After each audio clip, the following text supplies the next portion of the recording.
Hi everyone, I'm Jim Tolles. I'm a spiritual teacher. I blog regularly at spiritualawakeningprocess.com and I do videos on my Jim Tolles YouTube channel. Today I want to talk about ego death and the path to freedom. Before I get going, just a quick reminder that I have more resources linked down below this video. I invite you to check them out after this little talk. Ego death has become strangely popular in parts of our culture, and I'm a little concerned about it because I don't think people understand what we're really talking about. Firstly, the ego is kind of a program. It's a program inside of our minds that says how we should live.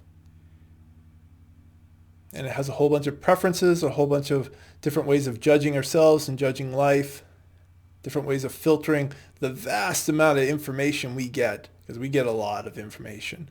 Physiological information, as well as social information, light, sound, taste, touch. Just so much stuff comes through, and the ego tries to filter it in some sort of meaningful way. Unfortunately, it tends to filter out a lot of important stuff, tends to accept in certain things that are irrelevant, and otherwise causes a lot of suffering. And the ego is built on the body and that inclination to protect this particular being. And their fundamental illusion is that we are separate. And that's why we have to be protected, because we're separate and we're distinct, and we don't want to lose this distinct little separate droplet in the ocean of consciousness.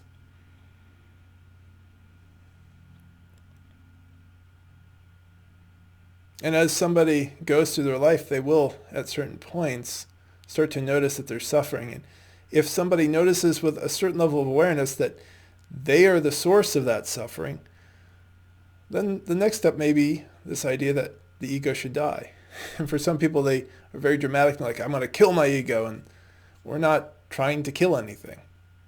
That's not how ego death works.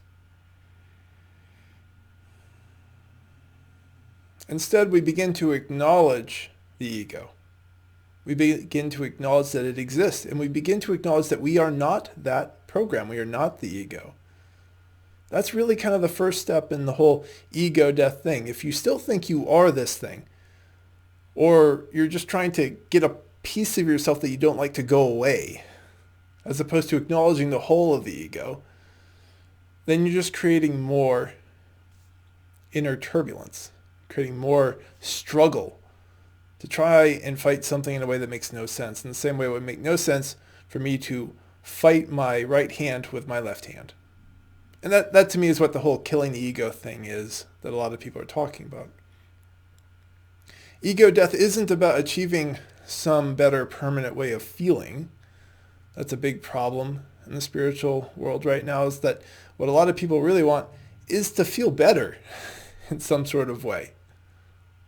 And certainly the more we dissolve the ego and it stops creating suffering, we do feel better, but it's not in the way that people think. People try to get to feeling better by avoiding their pain rather than confronting it. Consider this: if you have a broken leg, do you want to live on morphine the rest of your life?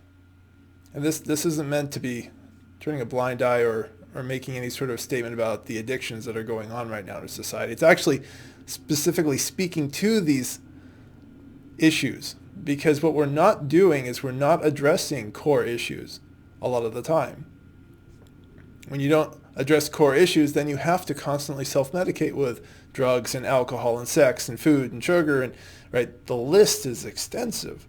In this work, when we notice that the ego is causing suffering, we go and we start looking for broken bones, because if you set the broken bone, which is not a fun process, then guess what? The leg works better again. You don't need additional things to try and make yourself feel better. And people are absolutely doing this with a spiritual path and like thinking, oh, I can just move to this better place, or have a practice that's better, or have a set of ideas that's better, or a name that's better, or a romantic partner that's better. Like, the list of things that we're trying to self-medicate these broken bones with is extensive. And then the confusion that by putting on a new mask, a new spiritual identity, that somehow you've killed your ego and the ego has died. No, you haven't done anything.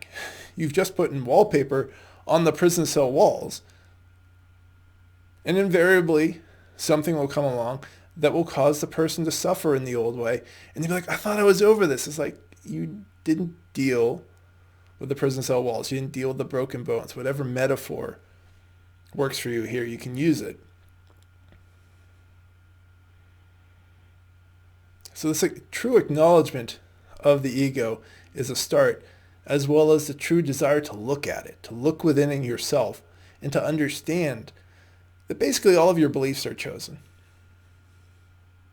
And with most of your beliefs, most of your feelings are chosen. Not all of your feelings. Feelings are a little bit more of a gray area, but a lot of them are.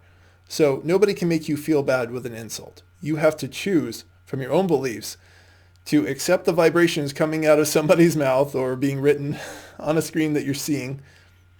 You have to choose to accept them and to interpret them as an insult, and then interpret whatever emotional response you want to have. Sad, angry, scared, all three, two of the three, something else. Right, those are all choices. And so we start to step back to awareness again. Right? So this stepping back to awareness I talk about so much is so simple, so profound. And it's just observing. When you're the observer, you're not these thoughts anymore. You're not these emotions. And you're starting to realize, this is the ego at work. The person insulted my shirt. I don't have to be mad. I have a choice. That's probably a revelation for many of you right now that, yes, you have a choice with all of your emotions in any situation.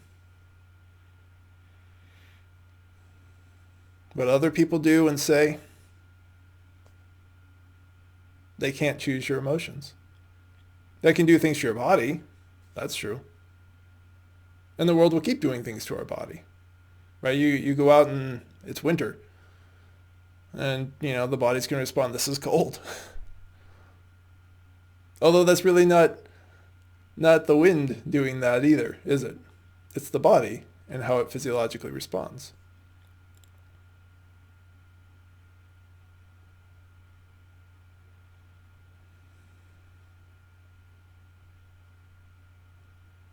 When we talk about spiritual awakening, that too is another word with a lot of different meanings. When I talk about it, I'm talking about something that's intelligently doing that sort of ego dissolving. So let's move from ego death to ego dissolving. That there's this sense that, like a cube of ice, it starts to melt. Right? It doesn't go away. It just becomes fluid again. Right? That those rigid ways of trying to be a person start to go. And so when I talk about awakened energy, I'm talking about like somebody turned on the heater and the ice cube is melting.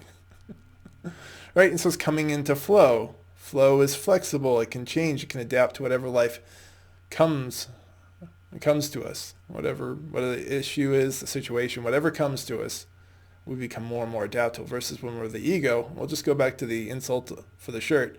It's rigid. It has only one way of responding. Out of all the different ways that somebody can respond to somebody trying to insult us about a t-shirt.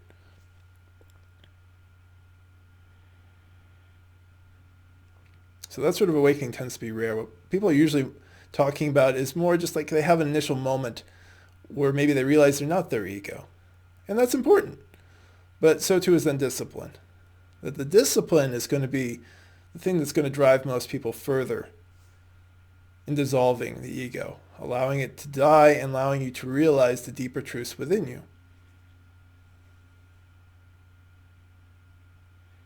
And I'm not really a fan of the whole death and the killing, and as I said earlier, because it's just too dramatic.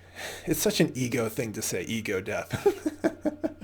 But for us, when we're identified with the ego, it does feel like a big thing. And for those who do have the awakening, as I described it, and it's like dissolving you away, and you don't feel like you know who you are anymore, and you're like, oh my God, I feel like I'm dying. Oh, you're not. You're just having the illusion break. Having the illusion break is jarring when you're identified with it. The more you come back to awareness, you realize this is all made up. I don't have to be this way. I have a huge amount of freedom in the ways that I can respond to life, the ways I can think, the skills I can develop, all sorts of things. There's just so much freedom.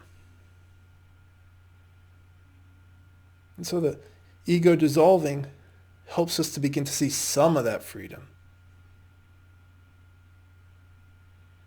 It's not a fast process because we don't want it to be a fast process. You shouldn't put a timeline on it either. But generally speaking, dedication is key. Dedication to looking within, coming back to awareness, and to practicing a lot of the different things I talk about on my YouTube channel and on my blog. Journaling being one of the greatest ways to be more self-reflective, to see this as a choice. This, all of our thoughts and our feelings, so many choices. And we can get unattached from them.